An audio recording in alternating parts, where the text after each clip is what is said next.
Hello everybody, this is Digraj Singh Rajput. Welcome to Magnet Brains. इस video में हम क्या पढ़ने वाले हैं?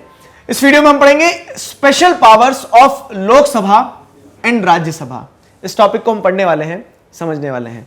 पिछले वीडियो में हमने क्या पढ़ा था? पिछले वीडियो में हमने पढ़ा था powers of Lok Sabha and Rajya Sabha. तो इन जनरल मैंने आपको पॉइंटर्स बताए थे कि लोकसभा की क्या क्या पावर है, राज्यसभा की क्या क्या पावर है। उन सारी चीजों को, उन दोनों पॉइंट्स को हमने उन दोनों टॉपिक्स को हमने डिस्कस किया था। ये सही रहेगा, ठीक है।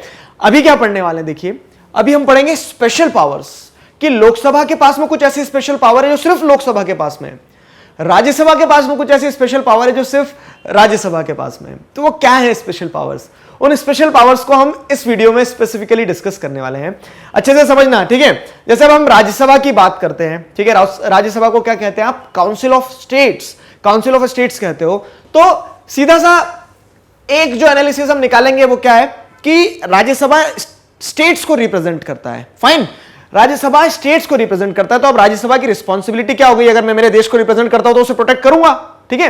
तो राज्यसभा अलग अलग स्टेट के जो रिप्रेजेंटेटिव्स होते हैं, ठीक है, वो आते हैं और वो राज्यसभा का पार्ट बनते हैं। तो उनकी रिस्पॉन्सिबिलिटी ये होती है कि its purpose is to protect the powers of states, ठीक है। Power of states, power of states मतलब क्या है कि स्टेट के इंटरेस्ट को हर्ट ना हो। स्टेट का जो इंटरेस्ट है उसको प्रायोरिटी दी जाती है। किसके द्वारा? राज्यसभा के द्वारा। यहां तक चीजें क्लियर हो गई है। अब देखो क्या होता है, जब वो स्टेट को रिप्रेजेंट कर रहे हैं, स्टेट को क्या कर रहे हैं, अपने सामने प्रेजेंट कर रहे हैं, तो इसके चलते क्या होता है, therefore any matters that affects the state must be referred to it for its consent and approval. अब देखो भैया, अगर क्या हो रहा है, हमारा कॉन्स्टिट्यूशन क्या है, बहुत जस्टिफाइड है। मैंने आपको जैसे अभी पिछले वीडियोस में बताया कि अगर कोई फाइनेंशियल बिल है, ठीक है, फाइनेंशियल इन द सेंस कि अगर कोई मनी बिल है जो फाइनेंशियल मैटर से डील करता है, तो जनता का पैसा है तो जनता के रिप्रेजेंटेटिव्स को ही उस बिल से रिलेटेड पावर होना चाहिए। तो इसलिए लोकसभा में एक्सक्लूसिव पावर होती है मनी बिल से रिलेटेड। अब जब यहां पे राज्यसभा स्टेट के रिप्रेजेंट को क्या करता है, शो करता है, तो उस सेंस में अगर कोई भी मैटर जो स्टेट के इंटरेस्ट को इफेक्ट करता है तो उस मैटर को क्या करना होगा, ठीक है, उस मैटर के ऊपर कंसेंट और अप्रूवल स्टेट का लेना बहुत ज्यादा जरूरी हो जाता है। ये क्लियर हुआ यहां तक? ठीक है, ये पॉइंट आपको क्लियर होना चाहिए। फाइन, तो removing a matter from state list to either the union list और कंकरेंट लिस्ट। अगर आपको इस तरह से यहां पे ध्यान रखना होगा कि कोई भी मैटर अगर स्टेट लिस्ट से निकाल के आपको कहां डालना है, यूनियन लिस्ट और कंकरेंट लिस्ट में। सर ये लिस्ट में कंफ्यूज हो गए हम, चलो और सिंप्लीफाई करते हैं। तो आपको ये तो बताइए होगा, ये क्लास 10th में पढ़ा था आपने, ठीक है, और मुझे पूरा विश्वास है कि सभी लोग क्लास 10th से पढ़ के आए हैं, ठीक है। अगर मेरे वीडियो लेक्चर देखे तो और अच्छे से क्लियर होगा क्योंकि मैंने बहुत ध्यान से समझाया था। तो क्या होता है कि आपने कॉन्स्टिट्यूशन तो बना दिया, आपने ये बता दिया कि फेडरलिज्म में कि सेंटर ये काम करेगी, स्टेट ये काम करेगा, लेकिन मुद्दे भी तो बताओ कि सेंटर किन इश्यूज पे काम करेगा, स्टेट किन इश्यूज पे काम करेगा। तो वो सिंप्लीफाई करने के लिए हमने स्टेट लिस्ट में वो सारे सब्जेक्ट डाल दिए जो स्टेट से जुड़े हुए होंगे। स्टेट से जुड़े होंगे मतलब जैसे पुलिस, मैंने आपको एक एग्जांपल दिया था कि पुलिस स्टेट, हर स्टेट अपना अपना संभालेगी। आंध्र प्रदेश पुलिस है, महाराष्ट्र पुलिस है, मध्य प्रदेश पुलिस है, अलग अलग पुलिस हो गई, ठीक है। वैसे अब जैसे यूनियन लिस्ट की बात करेंगे तो कुछ मुद्दे ऐसे होते हैं जहां पे यूनियन गवर्नमेंट लॉज बनाती है, ठीक है, जैसे फॉरेन अफेयर्स। अब ऐसा तो नहीं है कि महाराष्ट्र अपना अलग जा रहा है रिलेशन बनाने किसी दूसरी कंट्री के साथ में, वो स्टेट को नहीं छोड़ सकते हो ना आप। तो जो इंपॉर्टेंट इश्यूज है, जैसे क्या हो गया, फॉरेन अफेयर्स हो गया, ठीक है, करेंसी हो गया, तो ये मुद्दे यूनियन लिस्ट में आ जाते हैं। और कंकरेंट लिस्ट में वो मुद्दे आते हैं जिन पे दोनों काम कर सकते हैं, स्टेट और स्टेट के साथ साथ में क्या है, यूनियन भी। तो जैसे एजुकेशन हो गया, ठीक है। तो अब यहां पे बताया क्या गया है, स्टेट, कंकरेंट और ये नहीं पढ़ना है हमें पढ़ना क्या है कि कोई भी मैटर अगर आपको स्टेट लिस्ट से निकालना है और कहां डालना है, यूनियन लिस्ट में डालना है या फिर कंकरेंट लिस्ट में डालना है, तो ये क्या हो गया, ये एक ऐसा मैटर हो गया, ठीक है, दैट अफेक्ट्स द स्टेट, ठीक है। This is a matter which is affecting the state positively negatively, वो हम नहीं देख रहे हैं, हम ये देख रहे हैं कि स्टेट से जुड़ी हुई बात हो रही है। मतलब क्या है कि स्टेट से जुड़ी हुई बात हो रही है तो आपको राज्यसभा का कंसेंट या फिर अप्रूवल लेना बहुत ज्यादा जरूरी हो जाता है, ठीक है। और ये जो है तो ये स्पेशल पावर हो जाती है किसकी? ये स्पेशल पावर हो जाती है राज्यसभा की। ध्यान रहेगा, ठीक है। तो therefore approval of Rajya Sabha is necessary, ठीक। तो उस सेंस में ये एक्सक्लूसिव पावर है कि आपको अगर कोई भी मुद्दा, वैसे स्टेट जो लोकसभा है तो लोकसभा किन मुद्दों पे लॉ बनाएगा, जो यूनियन लिस्ट में है और कंकरेंट लिस्ट में। अगर उसे स्टेट लिस्ट के मुद्दे पे अगर लॉ बनाना है तो राज्यसभा का अप्रूवल लेना जरूरी हो जाएगा। आया ना समझ में? लॉजिक, पूरा लॉजिक के साथ पढ़ा हमने। तो ये पूरी कहानी हो गई है, लेकिन ग्राउंड रियलिटी क्या है अगर देखा जाए, however experiences shows that the member of Rajya Sabha represents their parties more than they represent their states. ठीक है, तो ये experiences over the period of time हमारी पॉलिटिकल हिस्ट्री से हमें समझ में आया कि राज्यसभा के जो मेंबर है ना, वो स्टेट के इंटरेस्ट को उतनी प्रायोरिटी नहीं देते जितनी वो अपनी पार्टी के इंटरेस्ट को प्रायोरिटी देते हैं। तो इसके पीछे के कारण भी समझो, रीजंस क्या हो सकते हैं। देखो समझाता हूं मैं आपको क्या हो रहा है। ये पार्लियामेंट है, पार्लियामेंट में लोकसभा है, ठीक है, और ये राज्यसभा है।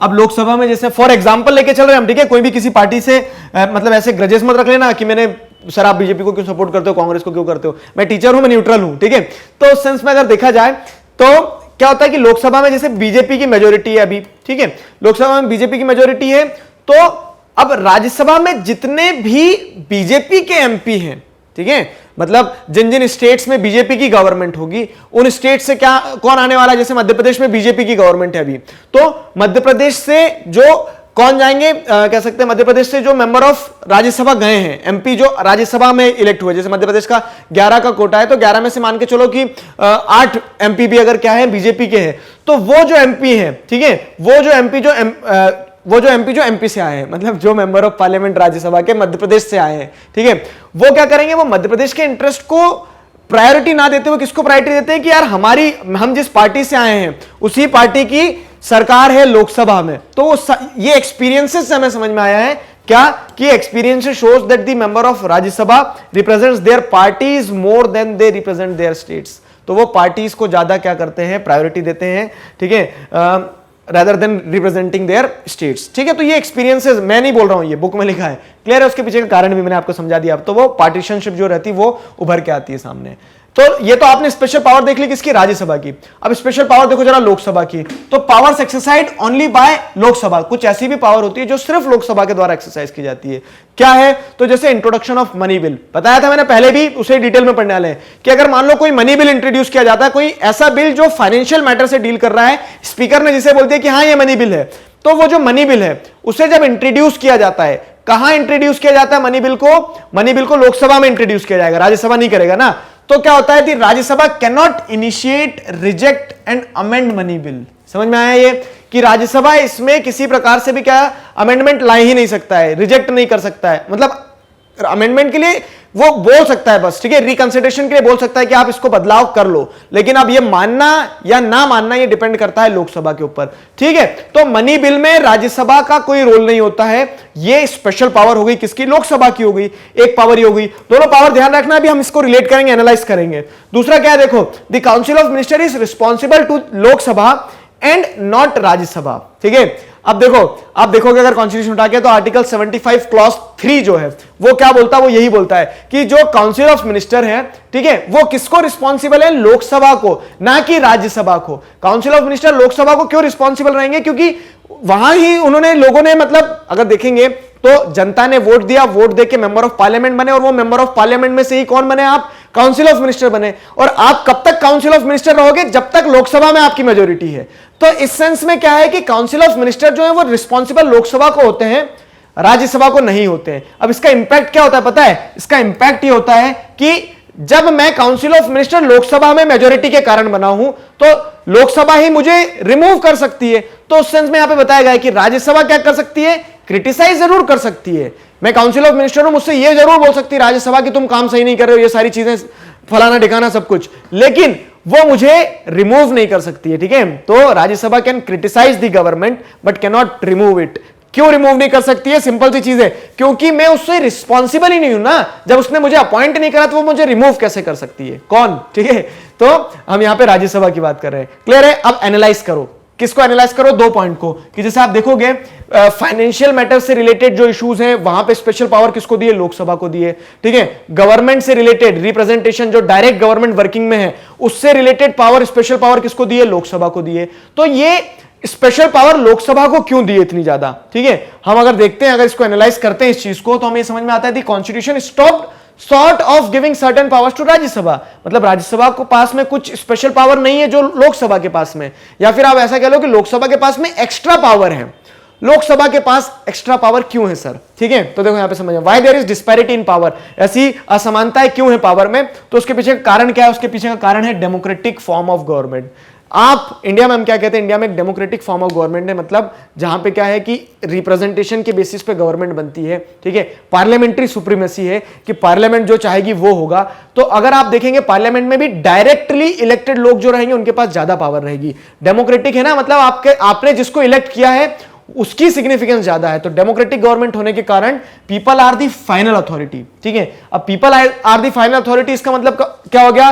Therefore the representatives, those who are elected by the people, ठीक है, the representatives directly elected by the people should have the crucial power of removing government and controlling the finance. आगे ना समझ में? तो ये लाइन एसेंस है कि हमने देखा कि यहां पावर में डिस्पैरिटी क्यों है, क्यों लोकसभा को राज्यसभा से ज्यादा पावर है पैसों के कंसिडरेशन में, गवर्नमेंट को रिमूव करने में या फिर गवर्नमेंट को बनाए रखने में। तो उसका कारण सीधा सा यह है कि डेमोक्रेटिक गवर्नमेंट है, इसके चलते क्या होता है, पीपल सुप्रीम होते हैं। और जब पीपल सुप्रीम होते हैं तो जो रिप्रेजेंटेटिव्स होते हैं जो डायरेक्टली इलेक्टेड है, कहां पर?